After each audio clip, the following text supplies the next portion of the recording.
This two-car garage located in Mooresville, North Carolina is home to one of DNQ's premier teams.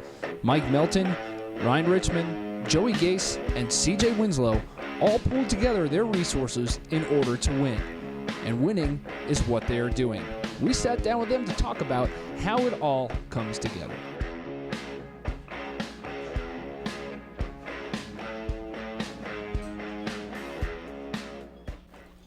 Well, thanks for joining me.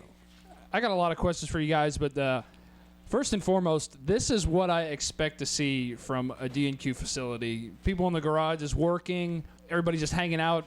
Describe this place and working in it. We all kind of work together to gather up the tools that we need.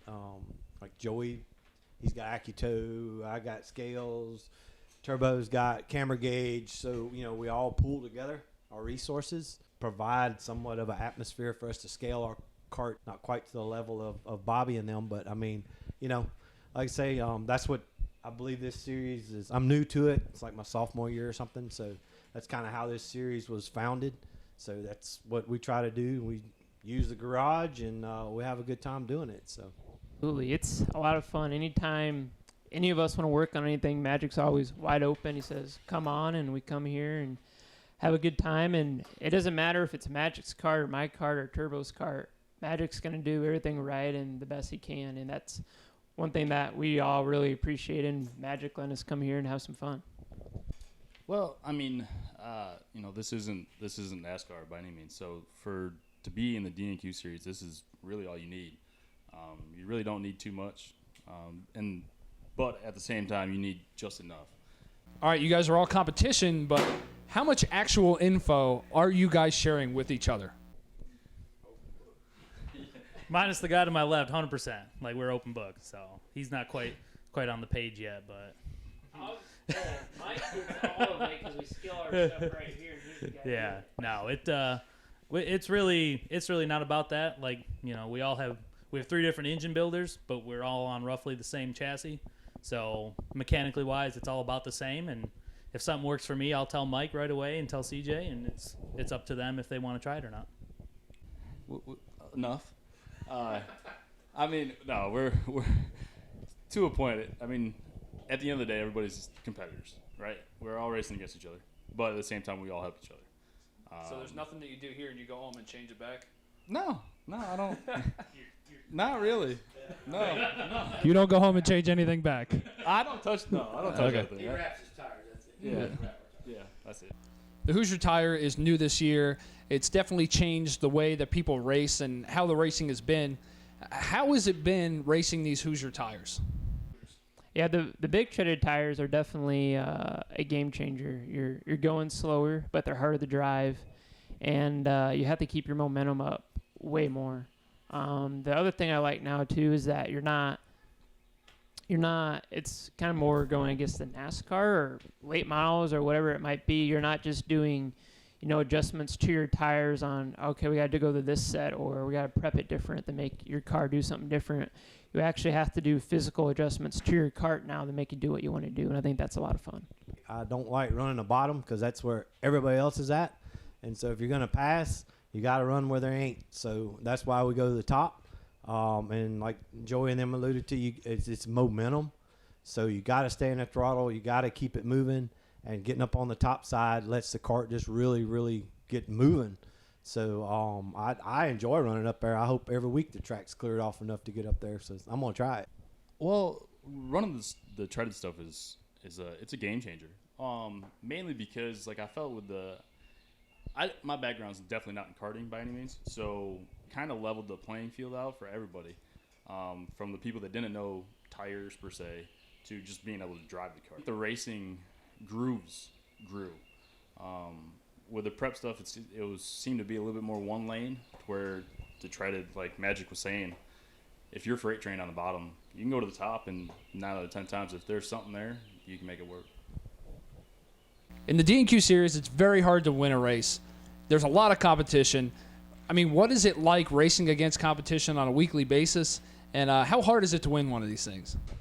We joke it's a high competition, but I think it really is. I mean, if you look at the guys that race in this, they're all true, real racers that go and do the road jobs on the weekends. So everyone knows, what they're doing at least on a race car, and it's a go-kart, but it still applies, the same. So it's a lot of fun, and we all are super competitive guys, and that's why we do this, but we want to have fun. And the go-karts, to me, it reminds me of when I was a kid. And when I was a kid, the last go-kart race was a Phenom, and that's what I'm on now. So it's pretty cool that you still can take that same kart and win on it today. And especially at AAR, I did a lot of pavement racing when I was a kid, so I was actually able to take my notebook from when I was 12 years old and apply it to that, and it still worked. So that was pretty cool. Well, I thought it was going to be easy because I won like my 5th or 6th race out there, and I was like, oh, this is going to be easy.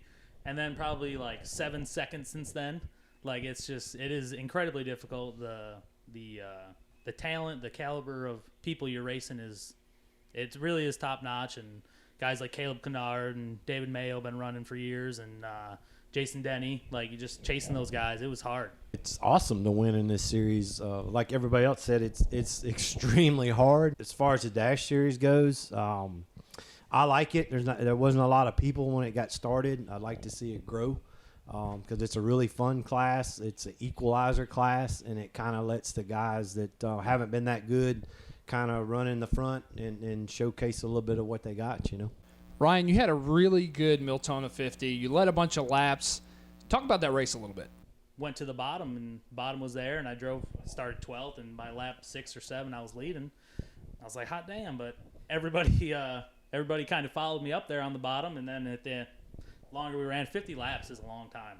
Like, the longer we were on, the freer it got, and I was able to hold on for 3rd, and that was a good day for me. This is a really good question. I enjoy asking it to all the guys that I sit down with. Who is your number one rival? Who is the guy that's the biggest pain to race against? No, I will say, me and Magic, we always race with a lot of respect. The Showalter bunch, that's, normally our other competition, and those guys normally race, I say, a little dirtier than me and Mike Magic like to race, especially Contarino.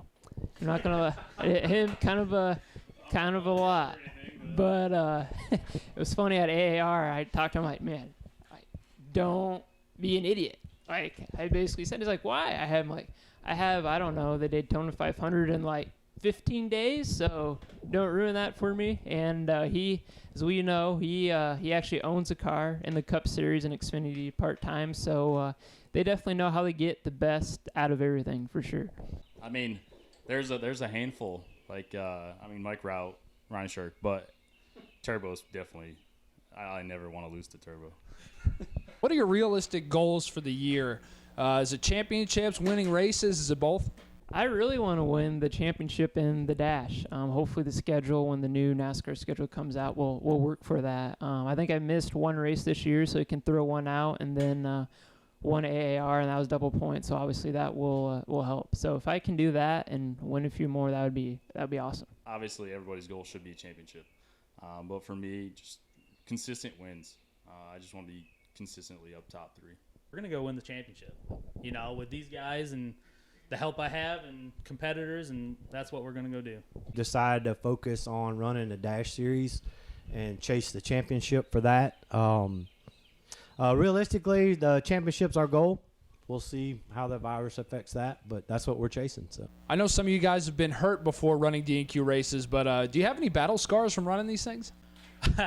The original Busch Classic, we run, I don't know, like 45 straight green flag laps, like almost to the fight to go caution, and I burnt the hell out of my arm, leg. That was high side night. I got turned going into one and ended up upside down. Somehow managed to cut my leg pretty good and ended up with ER with Turbo and 7 stitches later. There have been a lot of funny moments in DNQ races. Out of all you guys, what are your favorite moments from DNQ racing? I wasn't even there, but it was when Josh Altus's right rear fell off and then came back and hit him in the head. In practice, that did happen. You want to take this? Well, it's funny because we figured you were going to ask this question. As Turbo and I were talking about it earlier, was I can't remember the race, but we both flipped in the same corner in the same exact lap. 2 versus 2.5 versus 3 ounces can be important as someone's in the wall and over. Speaking of rolling 2.5, CJ Winslow goes for a flip, and Ryan Richmond, I believe, just did as well. Double flip. Let's take a look at this again from Richmond's in-car camera. Goes for a spin, and there he goes over. Man, that's the problem. These 425 guys, man, they got a lot of left side weight, and they get faced in the wrong direction. That car will just tip right over. That was impressive. Oh, my goodness. He had the wheel turn, and there it went. All that left side weight, you're right. Just flipped him right back over. I'd be mad, The too. Russian judge only gives it an 8. Yeah, Russian.